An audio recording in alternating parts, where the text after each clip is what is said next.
命をかけてこの星を守る。それがスーパー戦隊ってもんだろ。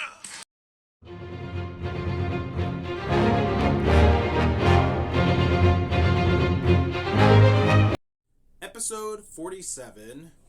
The Gokaigers have 29 grand powers, and Bosow has 5, since recently he got 5-man and Sun Vulcan's grand powers.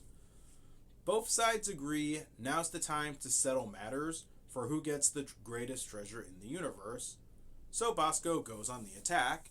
And while the Gokaigers are busy, Bosow gives Sally a good luck charm before shooting her, knowing Marvelous will show sympathy to her, and whether Sally had a change of heart or not is what was accounted for by Bosow having planted a bomb in the charm to kill Sally and Marvelous. Now there's being evil, and then there's being so evil that you're cruel towards animals and can still hate your enemies. Thankfully, Marvelous survived.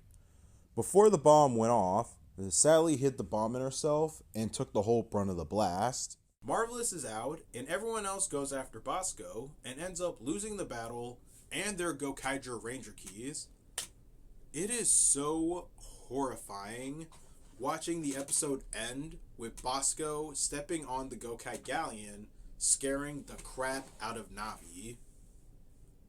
So, episode 48, Marvelous is still injured from Sally exploding, so the rest of the crew raid and take back the Galleon, even fighting their Ranger keys out of suit, which is awesome.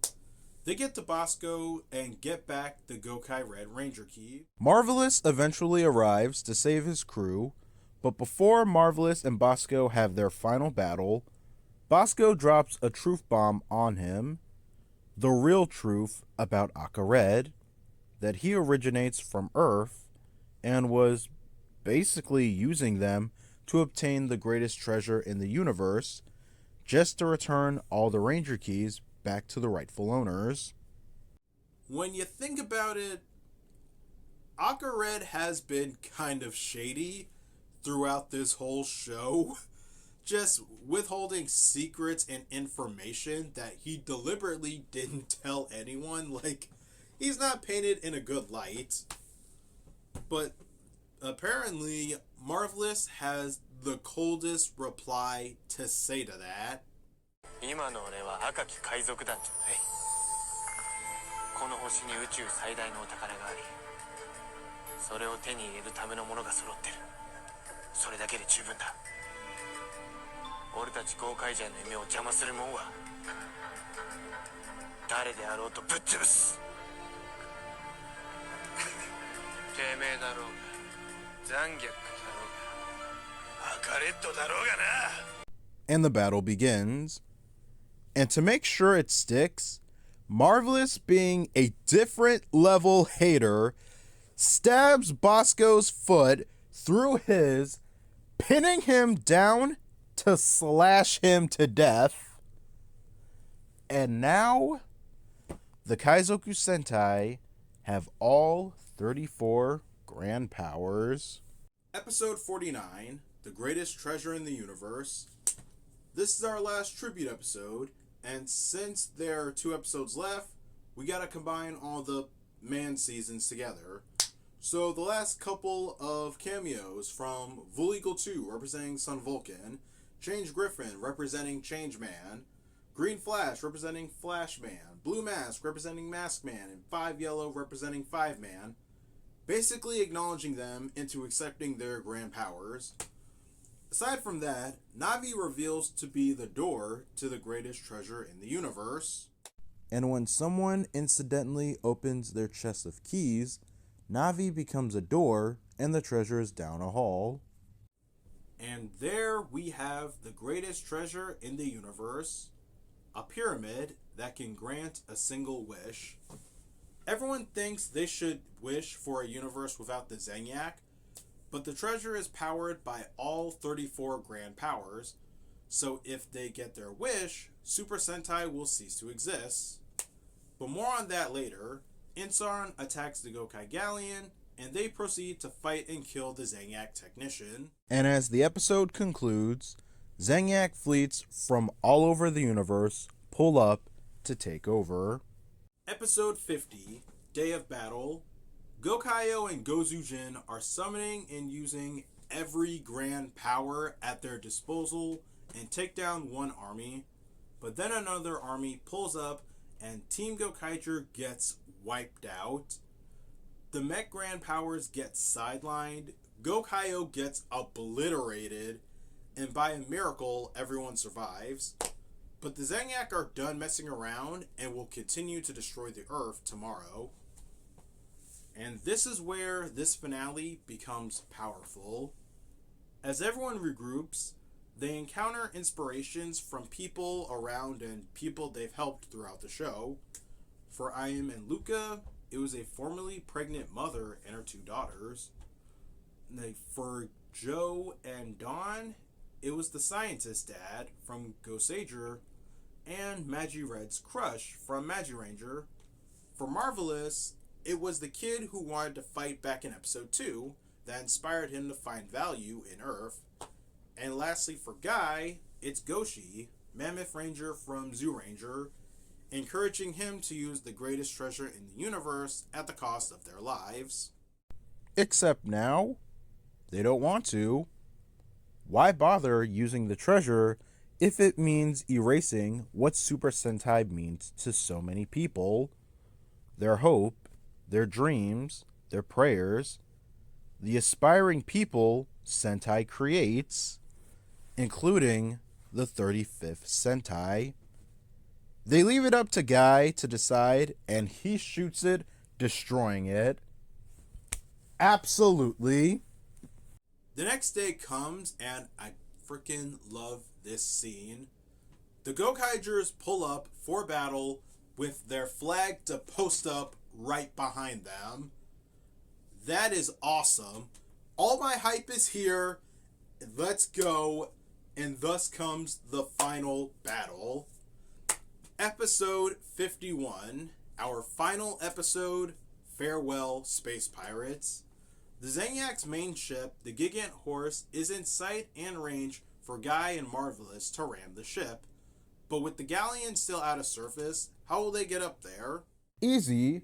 They'll use Bosco's ship that's still lying around. Thanks, Navi. So while Guy and Marvelous go to ram the ship, everyone else stays behind and defeats Durandal. Guy and Marvelous ram into the ship, and they end up fighting the Emperor. They first try to kill him by blowing up the ship with him on board. Obviously, they made it out, and unfortunately, so did he. And here's where things get iconic. Number 1, the final roll call.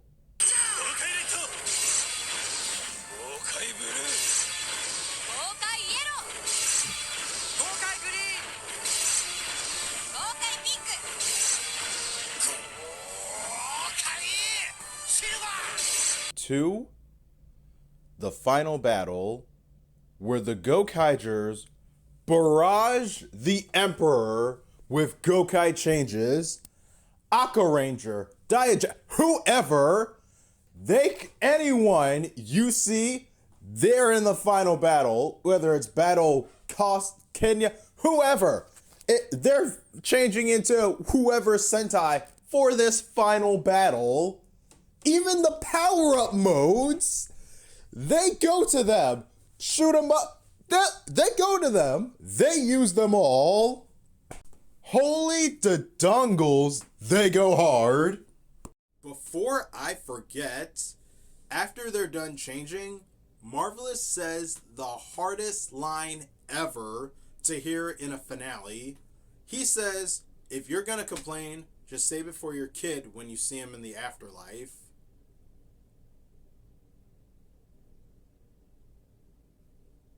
These some real ones. Like, who are these savages? Oh, wait. They're the same savages that killed the Emperor, cannon to chest, and saved the world. Months later, the Gokai Galleon's back up and running as the Gokaigers prepare to leave on a new adventure. now to find the second greatest treasure in the universe. They don't know where it is, but they figure to start looking on Zengak's home planet. I really like the scene of the Gokaigers leaving and running into the group of school kids they protected back in episode 1, thanking them for all they've done, and they just brush it off. They know they think they're heroes, but to themselves, they're just pirates out looking for treasure. It doesn't mean it doesn't go acknowledged, though.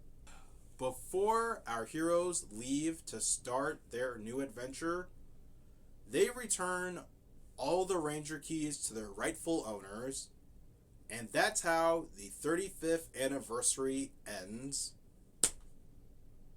This finale was perfect. I want to try to get all my thoughts together because how I feel about the finale may coincide with how I feel about the show. I felt vindication when I finished this show, and it makes me realize anniversary seasons don't really praise the fans for being fans, but this show did, and it got it perfect. The last 2 episodes were more than just concluding the story. It gave back to why people, young and old, gravitate towards Super Sentai in the first place. The matter of what it does for you. Now, to talk about the show as a whole, it's fantastic. It's not like other anniversary seasons. You get your nostalgia where you'll get it, and you'll get your story when you'll need it. And it juggled both pretty well, in my opinion. I definitely read it somewhere where someone said because of cameos happening almost every episode, there wasn't a lot of time for character development for the characters. I personally disagree because I feel like seeing our heroes at the end of their journey as different people, like, how do I put it? They're different people at the end of the show than they were at the beginning of the show. The journey they went on changed them in little ways to none because they left having an acknowledgement of, well, Sentai and Earth, and honestly, just acknowledgement of other stuff out there, period, while still being pirates. Which is why it's such a travesty that Power Rangers Super Mega Force was just horrible. Shoot, it wasn't just horrible, it was offensive. It offended Gokaiger, it offended Super Sentai, it offended Toei, it offended Power Rangers, but most importantly, Super Mega Force was offensive to the fans, which all of the above Gokaiger honored. So, finally, that is the review. Did I say the? Yeah. Well, the end, for the show at least, but not this video. So, let's finally talk about the characters. Captain Marvelous. This SOB. I love him. He is such an inspiration for his crew. And as a person alone, he's a cool guy. And honestly, what makes him so cool is that, 1, he's unpredictable. 2, he's just a dude. And all that makes sense because he's a pirate. He's not going to care about anything else that has nothing to do with what he wants. And he sells it so well. But just because he's a pirate doesn't mean he doesn't have a heart, which is what I really like about him. He can still be pirate obnoxious and still care for others. It's just how he is, and it's amazing. His rivalry with Bosow was so amazing. It's like he was Batman where Bosow was the Joker, and how he took him out was so crazy reckless, but badass at the same time. He really is the perfect leader for this type of Sentai, and it's amazing. So next, Joe, Gokai Blue. Joe is also pretty nice. His story with Barizorg is amazing. Aside from that, I don't think there's anything else other than Joe. Like, he's just like Marvelous, that he's a great guy too, aside from being a pirate. But his subplot with Barizorg is really the bulk of his character. But he's still a great guy, and I still like him. So next, Luca, Gokaiger. Luca is one of those characters where she doesn't get much, but her personality is enough. She does get her focus episodes, we do get her backstory, and she makes such a strong impression that you honestly don't mind that she doesn't get a lot of development. Really, it's the journey they all go on, and the fact that it changes them by the end of the show that you appreciate. Like, they may still be the same people, but they're more passionate about being, well, at least more passionate about being a Sentai, that is. So next, Dawn. Dawn, I feel like, is the one character who actually had a character arc. Like, he started off being the cowardly pirate, and by the end, well, his testicles finally dropped. Like, that's the only way for me to put it. Like, he is the character that, when the chips are down, you can definitely rely on him. The only times I don't think I ever seem to like Dawn is when he's kind of a hater to Guy, which is what episode 19 was about, because Guy was the new guy and kind of showing him up at every turn. But Guy respects the crap out of Dawn and inspires him for so much around the ship. And so, yeah, Dawn's that great of a guy. That's all I can say about Dawn. Good guy. Honestly, seeing Dawn fight was actually kind of interesting because of how he tries to evade and pretty much just adapt on the fly. It's fun to watch. So next, Ayum. She also does not get a lot, but with what we get, it's also good. I like seeing her fight. Her interactions with others are a nice dichotomy to how everyone else behaves. But just because she's prim and proper doesn't mean she can't kick ass, which is nice.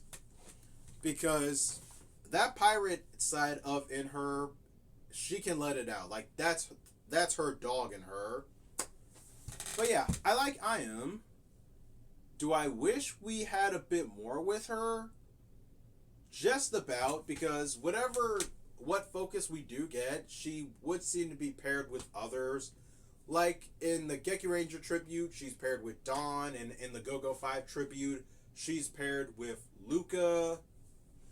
Like, she's there to be a supporting character, is what I'm trying to say. But next, Gokai Silva. Guy. Guy's great.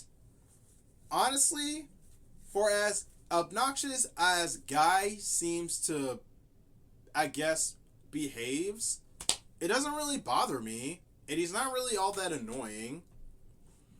If anything, Guy is pretty...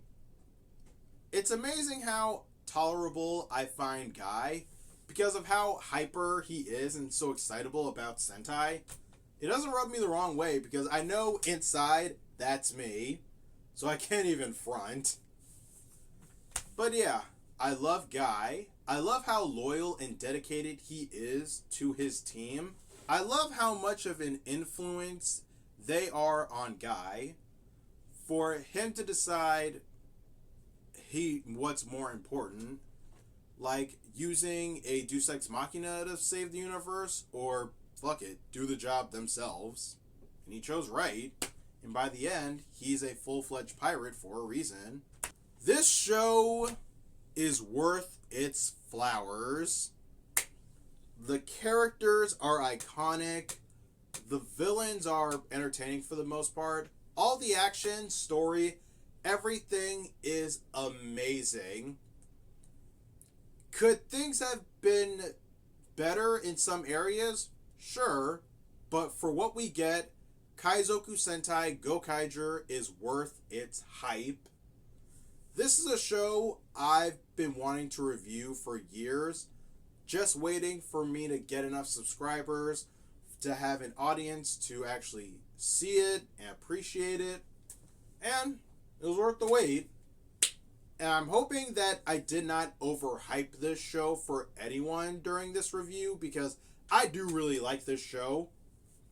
But I try to give everything a fair shake. Like, if there's something I really like, I will say that I really like it. And I do definitely like this show. Really like it, actually, for everything that comes with it. I just don't want to seem too biased at times, but still try to explain as to why. So, with that said, thank you all for watching. Please do not forget to like, subscribe, share this video, and tell your friends about KamenRider Blackman, and look forward to more Gokaiger Month, as next week we'll be checking out the 199 movie. So, happy Gokaiger Month, and I will see you guys next time. Peace.